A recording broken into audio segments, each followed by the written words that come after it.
Hey everybody, Joy here. I'm still here. I'm still here by myself. My husband came and my grandson came and they each brought great big trailers. And we filled the great big trailers up. And the plan was that we were all going to go home for the weekend and then we were going to come back up and start over again. But the day it was time to go home, we couldn't find Boots and Barney, our two cats. They somehow know when we're getting ready to go somewhere. I could go out right now and find them both, no problem.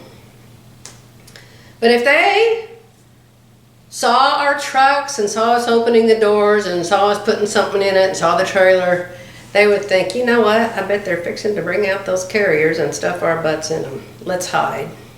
And let's don't hide by this house. Let's run down the street and hide at some stranger's house. So we couldn't find the cats. So I decided to stay here. And the reason I look like a bag lady is because I am a bag lady. Bags. These are Brahms bags. Brahms bags are super, super strong. I love them. And of course the phone's ringing. Hold on for me. I'll be back. I'm back. Yeah, here's the deal, Neil. The bags. I get these bags at Brahms. Brahms is just around the block. Which is what I love about this house. So I take the bags and I either write donate on them or I write keep on them. So I have probably been through probably 100 of these bags. And I have to pay for them. I have to pay $0.25 a piece for them. But they are so wonderful because, you know, it's just me. And I'm not that strong. I never have been that strong, but I'm even less strong than I used to be. So I can fill this bag full, and I can still lift it. So I have been filling bags for days and days. Since you saw me last, I've been filling bags and taking them around the corner to Goodwill. Yes, so not only that, my grandson said, Grandma, you could be selling this stuff on Marketplace and making money for it. Why are you taking it all to Goodwill? And I said, oh, I don't want to mess with that. I don't want people coming to my house and I don't want to have a garage sale. No, Grandma, it's not a garage sale. So my husband and my grandson were here together. So while they were here together, my grandson taught me how to use Marketplace. And so we put a whole bunch of stuff on Marketplace and it sold like hotcakes. First thing that went was the crib. The crib went out the door and I don't even remember the easel went. Fabric, oh my gosh, tons of fabric. Only the fabric was from you guys. Now, if I remember the names right, and forgive me, you know, I'm horrible with names. I think one lady's name was Sheila and one lady's name was Mary, and they both watched me. Hello, ladies. And they're both just beautiful. I don't know why I'm this age and I don't look like these other ladies. Why is their hair so beautiful and it's gray or it's white or it's black and white like salt and pepper? And I look at them and I think, why can't I look like you? Anyway, I don't. And Walmart doesn't even have my hair dye. Philly was here. Philly was here for yesterday. She spent the night last night and she was here this morning. And she was sitting in the recliner next to me. We only have these two recliners left. And she said, have you decided to let your hair go gray, Joy? I said, no. My hair decided it for itself because I can't find my hair dye. So anyway, the ladies came. I gave them tons of fabric. Oh, one lady came for my trampoline. I don't have my trampoline. But she got a really, really good deal on that trampoline. Her doctor wanted her to have it. And it was like brand spanking new. The balance bar on it had never even been out of the package. And there was one little tear in it that could easily be fixed. So I was really happy for her that she was able to get that because those suckers are $475 new. And then the other lady came for the easel and fabric. And oh my goodness, did we haul fabric to her car. Oh my goodness. I could hardly find her husband in there after we put all this fabric and the easel in her car. So I was thrilled to get that out of here and give it to somebody who could use it and enjoy it, and she paid me for it. And she even paid me more than I asked her for, so that was wonderful. That happened the very first thing. And then some other things sold. But then the disasters started happening. The disasters started happening.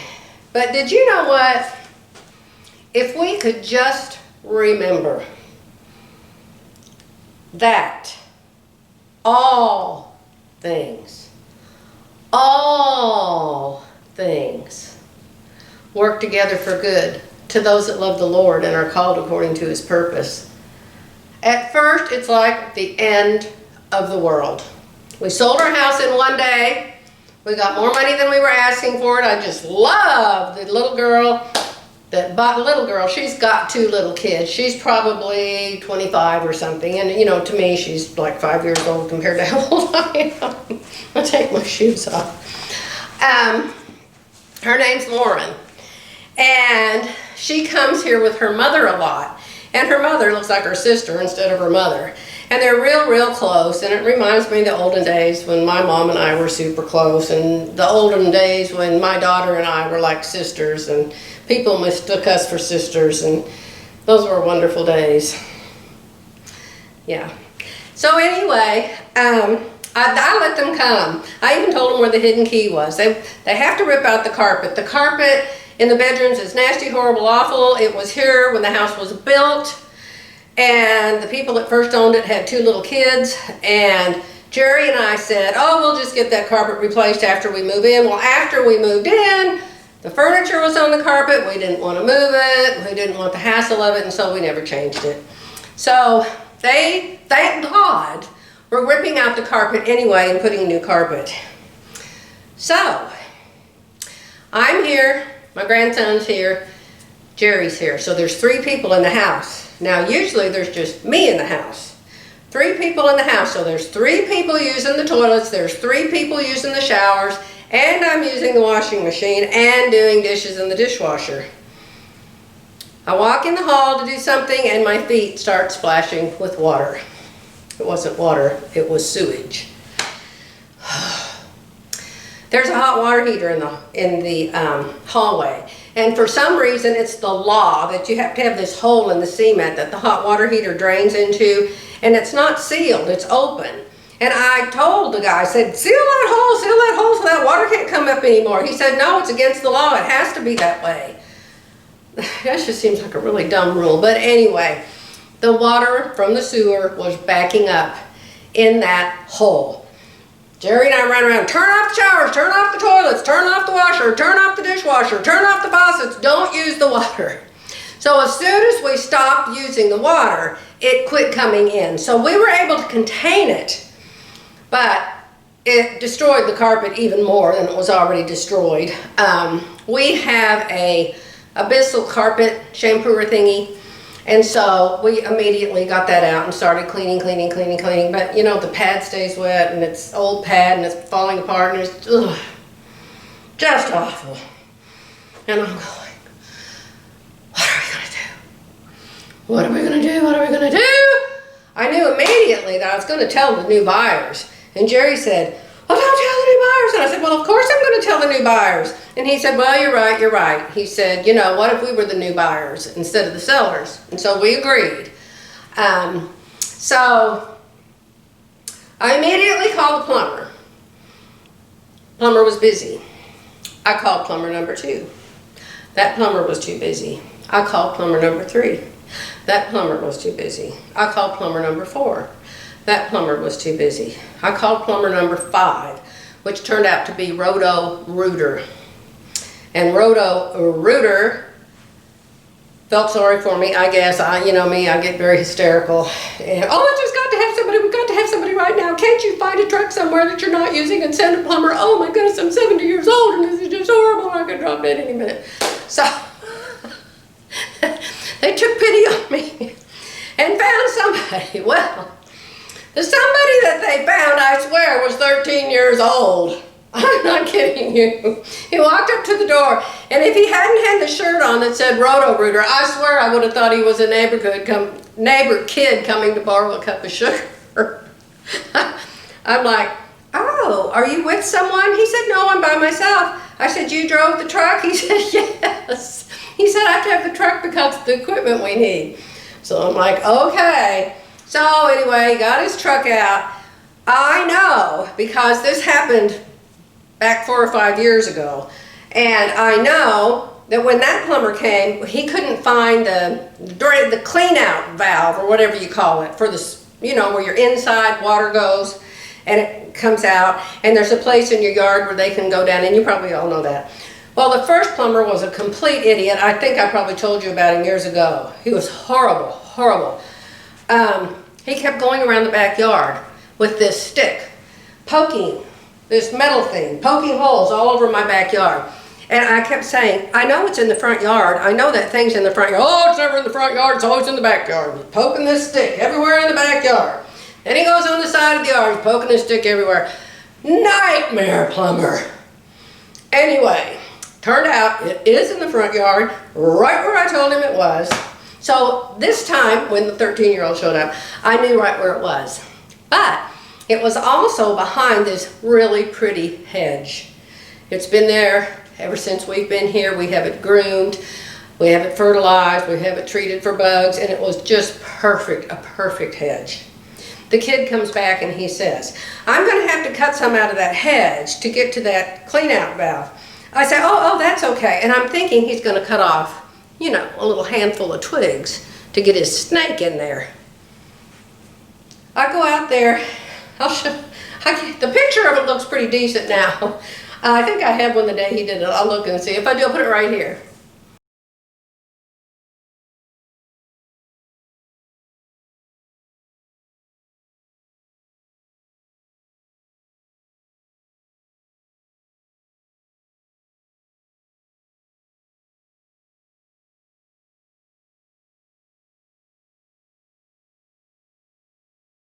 So, he cut enough branches away to get Santa Claus inside there.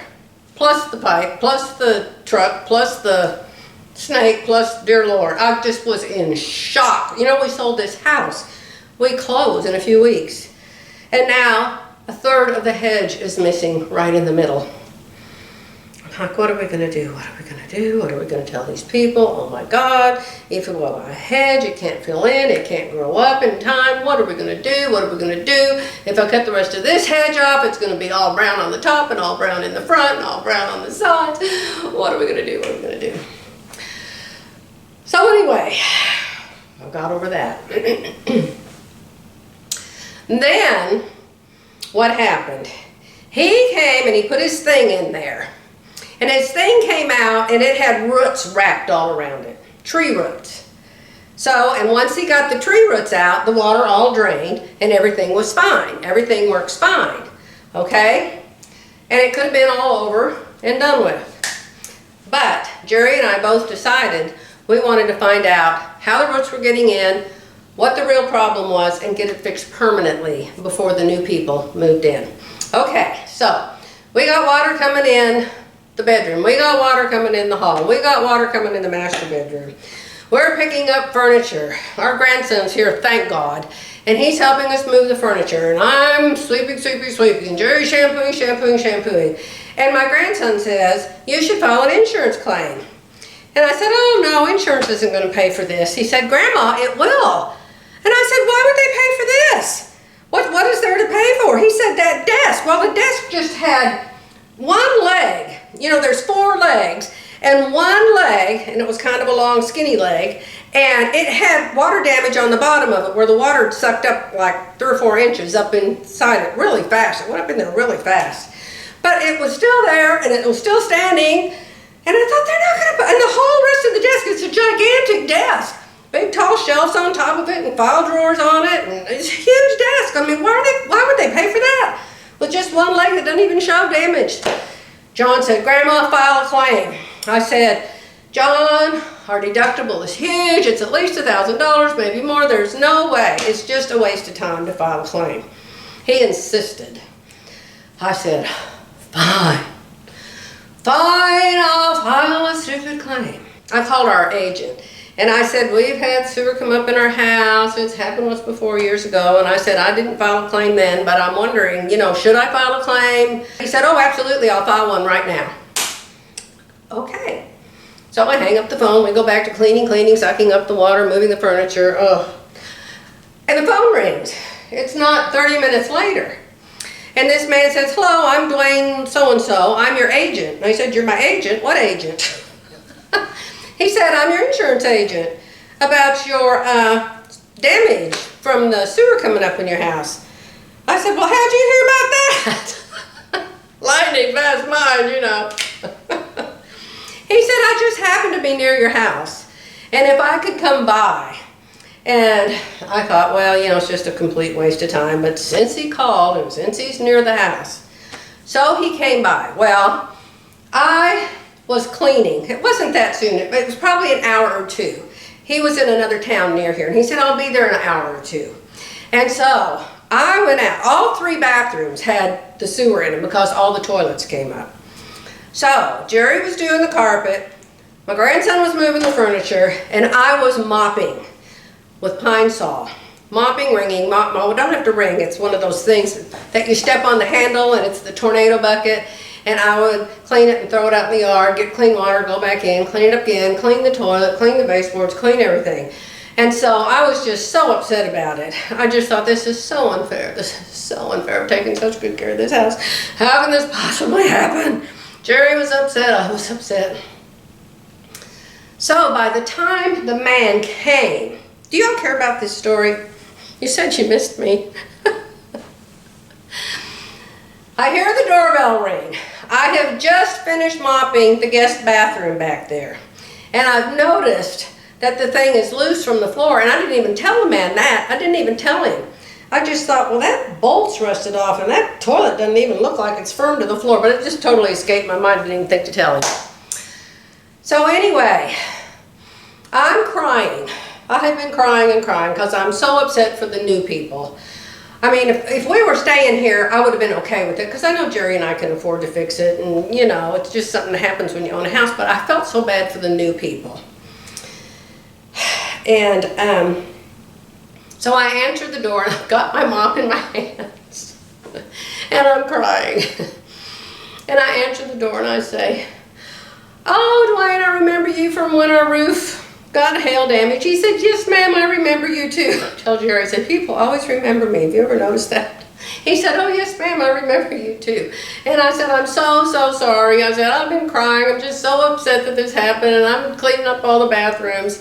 And so he saw me with the mop, and then he came to the house, and he looked at all the bathrooms. Well, all the bathrooms, and I said, you should have come 2 hours ago. I said, the bathrooms are all cleaned up now. And I mean, they all smelled like pine saw, and they were as clean as they could be. I'd cleaned the baseboards, I'd cleaned the toilet all around, inside and out. Floors were mopped, rugs were all out. All of the nasty towels, we'd thrown towels everywhere to soak it all up. All the nasty towels were in the laundry room.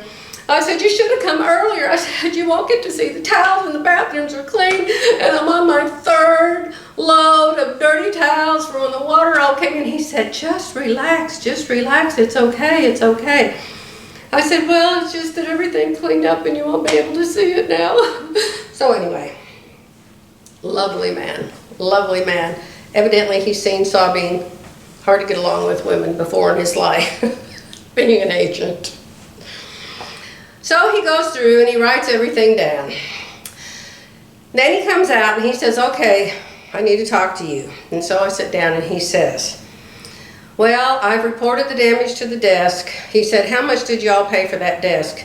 And I said, oh, I don't know. And he said, well, just think of something. I said, well, I'm sure it was at least $500. He said, okay, $500 for the desk. And he said, I've got the 3 bathrooms, and I've got the carpet in the bedroom, I've got the carpet in the hall, and I've got the carpet in the other 2 bedrooms. And he said, is there anything else? And I said, no. He said, well, I'm going to go ahead and get this claim filed right away. I'll try to get it done today. And I said, well, how much is our deductible? He said, $5,000. $5,000. I said, oh, for heaven's sakes, Dwayne. I said, don't even bother with it. I said, really, don't waste your time. Don't bother with it. I can't even believe you wasted your time coming out here. I said, really, I have already cleaned it up. The carpet's coming out anyway. We're gonna sell the desk. I said, just don't even worry about it.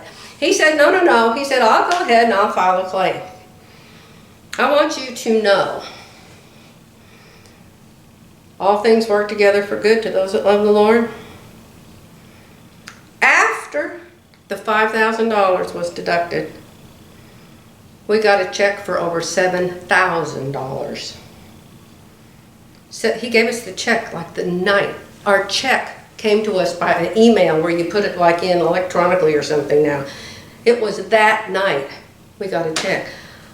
Jerry and I were just speechless. We thought, surely he's made a mistake. He must have. And he called Jerry and he told Jerry, he said, well, I added the $500 for the desk and I gave them $800 for your wife cleaning. And I don't know what else they gave. I guess the carpet. Oh, and he gave painting for painting the baseboards, money for replacing the carpet. Just unbelievable. Unbelievable. So anyway, I had already decided I was going to call somebody about the toilet that seemed to be loose on the floor. And so I called Roto Rooter and told him to come back. And I said, I want you to come back. And I said, I want you to tell me if you can go in that line and figure out why the weeds are growing in it, why the roots are growing in it. I mean, is there a hole in it? Is it crushed? They said, well, we have to have a camera and we have to stick a camera in there and then we can tell you that. I said, okay, fine, stick a camera in there. So, guy came back out. Different guy this time. This time there was a great big tall blonde kid. He looked like he was, maybe 18 or 20. Great big tall blonde kid with curly blonde hair. Short on the sides. I like those new haircuts the guys get where it's real short on the sides and long on the top. Real tall. He had dirty jeans and cowboy boots pulled up over, old beat up cowboy boots pulled up over his jeans. And then the other guy was kind of your everyday common dirty looking plumber. So they came. So before they came, I discovered the kitchen faucet was broken and didn't work. So we had to have the kitchen faucet fixed. He said, this is broken, you need a new faucet. So Jerry ran to the store, got a new faucet, they had to replace the faucet. Oh, and the same day, I forgot to tell you this, we had to unplug all the plugs from the wall because of the flood behind that desk, and we had to move the desk. So we had to unplug all the internet plugs and all the computer plugs. When Jerry went to hook them back in later, no internet. No internet. We could not get any internet that whole day, that whole night, and the whole next day. Could not figure it out. Jerry had to call a computer man. The computer man said, you need this, this, this. Jerry had to go clear down the south side to find some box, bring the box back. I mean, it was thing after thing after thing after thing. So anyway, the next day the plumbers came. They replaced the toilet on the floor. They changed the faucet, and this guy said, oh, I don't have a very good camera. It's just a cheap little camera. We got it for free, I think. So he stuck his camera in the hole. And all he could see was that there were more roots growing in there. And he said, well, I can't really do anything because I don't have a very good camera. So I decided that I didn't like this guy and I didn't like this company. And by then, one of the neighbors from that neighborhood thing, that's how this all happened, was the neighborhood thing, right? Oh boy, I'm sweating gumdrops from these lights. The neighborhood thing caused all this. Let me get a drink of water. The neighborhood thing caused all this because somebody said, will anybody sell me their house? Turned out that guy's not the one that sold his house. Somebody else bought the house, but still in one day. This lovely, lovely, darling little girl named Lauren. And her husband's name is Easton. And I can't remember what her mother's name is. But anyway, so I got some comments from the neighbors saying, use high-tech plumbing. They're really, really wonderful. So I decided I didn't like this Roto Rooter outfit, so I called High Tech Plumbing and I asked them what they thought. I told them everything I told you. And I said, do you think it's important? Do you think it's fine the way it is? Or should I have it checked some more? Could there be something else that needs to be fixed? Well, it turns out, yes, they came out yesterday. Philly was here. Ding dong, I answered the door. And tall, dark, and gorgeous Trenton is standing there. He has on a black shirt and black pants, and he looks like he's the head of IBM or something. I mean, you would never, ever, ever look at this man and think, oh, he's a plumber. Just gorgeous. So, I opened the door. He says, hello, I'm Trenton with High Tech Plumbing. I'm here with my camera to look at your whatever. So I said, okay, fine. So I went out and I showed him where it was, and he put his camera down in there, and then he had this great big monitor, and he called me out, and you guys have probably been through this, some of you. And he showed me on his computer, and you could see it like you were in that pipe. I mean, it was the clearest picture you ever saw. And it turns out that out by the street, where the great big city's water circle thing is, right next to it is where our sewer comes up, and then it's a 90 degree. It comes up and it's a 90 degree going into that box, and right there at that 90 degree our pipe is crushed. And you can even tell because the ground above it is sunken in. So I said, we want to get it fixed. Can you tell me when you can fix it and how much it might cost me? And I know it's going to be a lot of money, of course, but we want it fixed. He said, well, aren't you moving? Are you sure you want to go to that expense when you're moving? I said, oh, absolutely. I said, I do not want to leave this for the people that are moving in this house. I want it fixed. So he said, okay. He said, well, we'll have to do a report and send you a thing, and it'll tell you how much and what we have to do and when we can do it. And I said, could you give me some idea? And I'm thinking $20,000. I said, could you give me some idea of what this could cost? I said, is it going to leave like a giant hole in the grass and just dirt everywhere? Or what's it going to be like? He said, oh, no, you won't even know we did anything.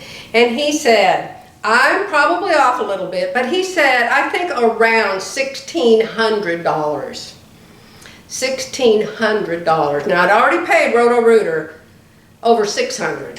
They've been out here twice and already charged me over $600 for what they did. So, you know, I'm thinking this is going to be so expensive. So he says about $1,600. Now, how much did I get for that insurance claim? $7,000. So I had the money to pay the $600. I have the money to pay the $1,600. Praise God forevermore. We don't have to replace the carpet because part of the contract said they were going to replace it anyway. And they've already got the samples and everything, and they're already ripping the carpet out. So it doesn't even have to be replaced by us. So, and I've told the girl, she and her mother were here yesterday, and I told them all about it. They said, oh, for heaven's sakes, that Lauren said, don't you worry about that hedge one bit. She said, I'm ripping that whole hedge out of there anyway because I'm planting flowers there. Thank you, Jesus.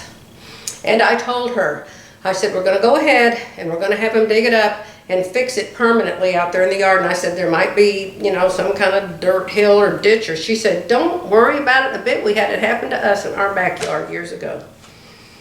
So, happy ending to a very, very shocking, unhappy occurrence. Oh my goodness. So, that and then all the different people coming for the marketplace, and some of them are terrified to touch you or get near you, and others I just hug them. And one girl came, bless her heart, and she was getting a chair for her husband. He was having to work at home, and she just had gotten off work, and she came for an office chair, and I ended up giving her 2 office chairs and half the stuff in my living room for free. She said, you were the nicest lady. It's like, well, you're really kind of being a mover person for me. Another lady came, I did the same thing for her. So anyway, I'm still trying to sell stuff on Marketplace. I'm still taking bag after bag after bag over to Goodwill. Because today at Goodwill, Lynn is there. Lynn is a really nice lady, and I'm probably going to run out of battery here if I don't stop talking pretty soon. This is another occurrence. First day I started hauling stuff, this girl named Lynn was there. Very, very nice lady, probably, I don't know, 30, 35. Just moved here from New York, like last week. No, maybe last month. She came here, I've met more people that are leaving New York, have you? It's just unbelievable. She said her daughter came down here to help her. Her daughter liked it so much, she's moving to Oklahoma. And then her daughter's who? I don't remember. Anyway, some other people came down to visit her, and they're moving here too. So anyway, she's really, really nice. So she comes out to the car, and she helps me get my stuff, and she actually keeps, she gave this to me. She keeps my bags, folds them up, and puts my bags inside and gives them back to me the next time I go there. Hold on a second. I gotta go, hold on. Well, could you die of embarrassment? I'm standing right here in front of the open front door and the great big picture window, and there's 3 ladies standing there looking in. I turn and I look, and there they are. And they can see me big as day standing here talking to nobody. Oh my. Well, now I can't remember what part of my story. Oh, the Goodwill people. Anyway, Lynn, very, very, very nice, very helpful, comes out to my car, carries half my stuff in for me, saves my bags for me. So, I went the next day. The next day was her day off. And it was this other guy, and this other guy's been there for years. And he's about as friendly as a rattlesnake. Just, oh, he's like, are you bothering me again? Oh no, it's you again. He just gives you that drop dead look, only this time he's wearing a mask. Lynn doesn't wear a mask, this guy wears a mask. And so I walk in and I say, hi. I said, I need you to help me carry in some of my stuff. And so he just stands there and doesn't move. So I go out to my car and I get 2 bags and I bring them in. And this time I've got some heavy boxes. And so I go back in and I put them down and I'm like waiting for him to follow me. And he walks next to me and he goes over and he sits in a chair by the door. And he lifts up his leg and he pretends like he's tying his shoe, and his shoe isn't even untied. And he just sits there. And so I think, okay, fine, I'll go out and get some more bags myself. So I go out and I get more bags and I bring them in. Then I go out and I get some more bags. And by then he's standing up in there. And he's just standing there. And I come in and I'm face to face with him and I look at him and he's crying. Crying. He's a grown man. Got this long blonde hair. And he's crying. And he's got this mask on and he's not saying anything. And I've got 2 more bags. And I say, are you okay? He said, well, no, I'm extremely overworked.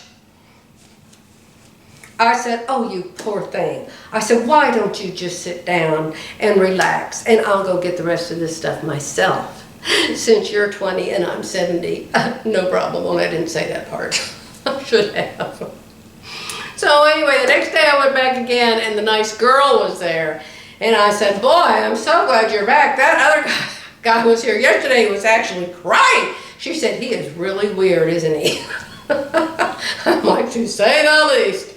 So anyway, Lynn is still there today. I've got to load up a whole nother load of Goodwill, and I've got to get it in my car, and Goodwill's half a mile from here. And so I'll drive over there, and I know you guys prefer Salvation Army, so do I, but Salvation Army doesn't answer their phone, and when I got on their website, they said they couldn't be here till August to pick anything up. So I said, the heck with Salvation Army, Goodwill's around the corner. All right, that's it. That's all I have to tell you right now.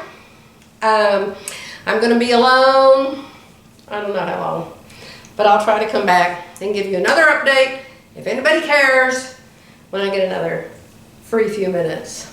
Alright? I miss you guys so much. No sewing going on. No, oh, I have one other thing to tell you. I forgot the most important thing. Well, maybe it's important. I'm going to sell one of my quilts. I have so many quilts.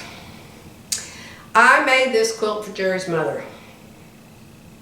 When I gave it to her, she had so much dementia that she couldn't remember that she had seen the pattern, and she had told me that she loved the pattern, and that's why I made it for her. And she said, well, what'd you make that for me for?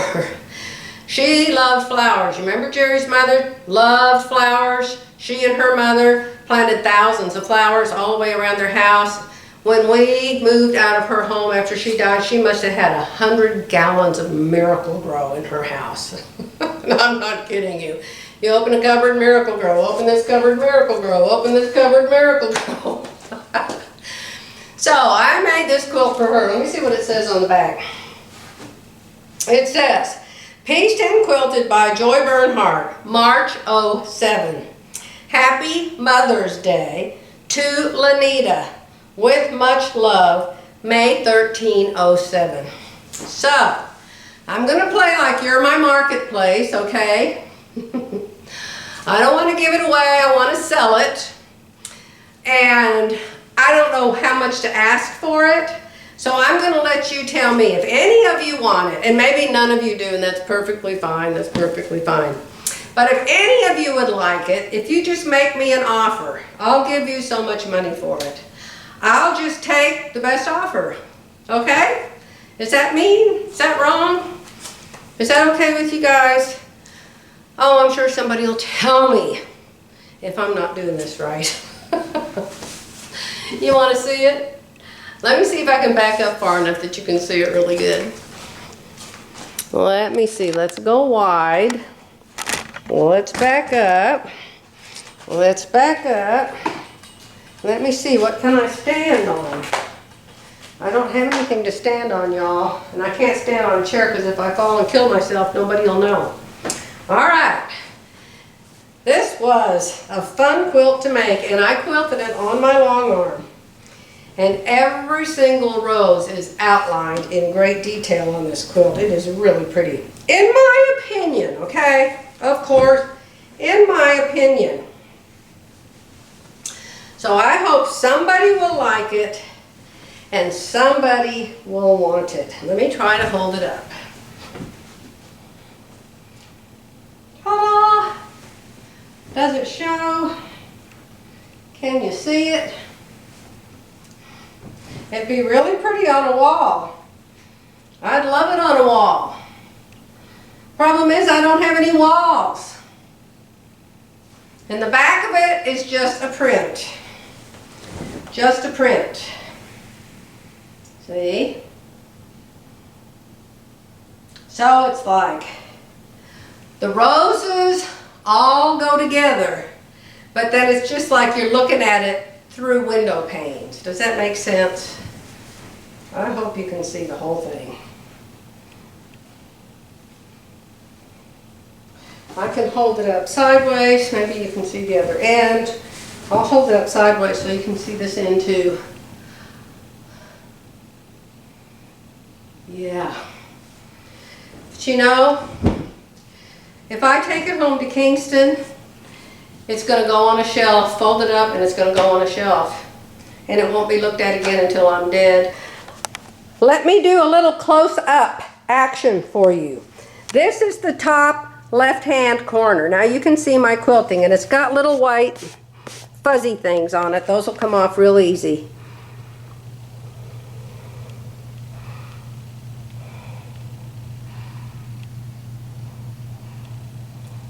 See the flowers?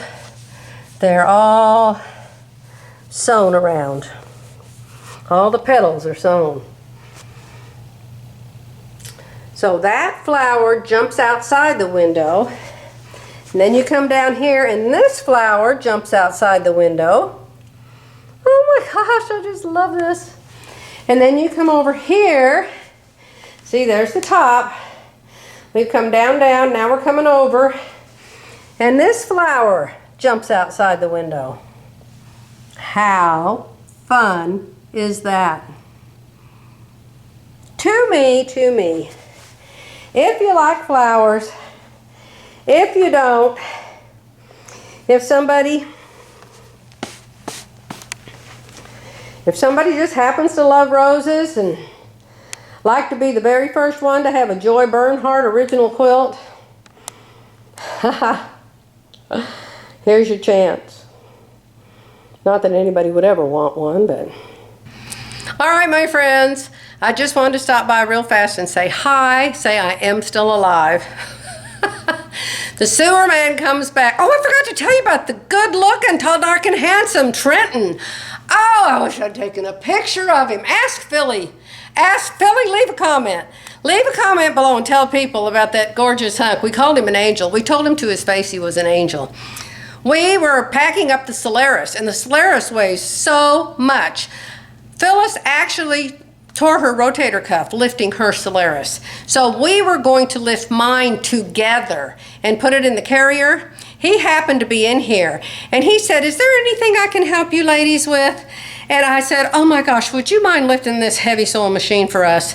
He said, "Oh no, I'd be very happy to." He comes over, he picks it up and lifts it like it was a feather and puts it over there in the big purple case. Then not only that, Philly forgot to put something on it. Actually, I think I had just found it, and I said, where does this go? And she said, oh my gosh, we have to put that on the machine. He lifted it out, back up on the desk, we put that on it, and he lifted it and put it back in the case for us. What are the chances? What are the chances? God is going to send a tall, dark, handsome angel to lift your Solaris for you. I tell you, I just have goosebumps thinking about it. Happy days are here again. I'll be back soon, but bye for now.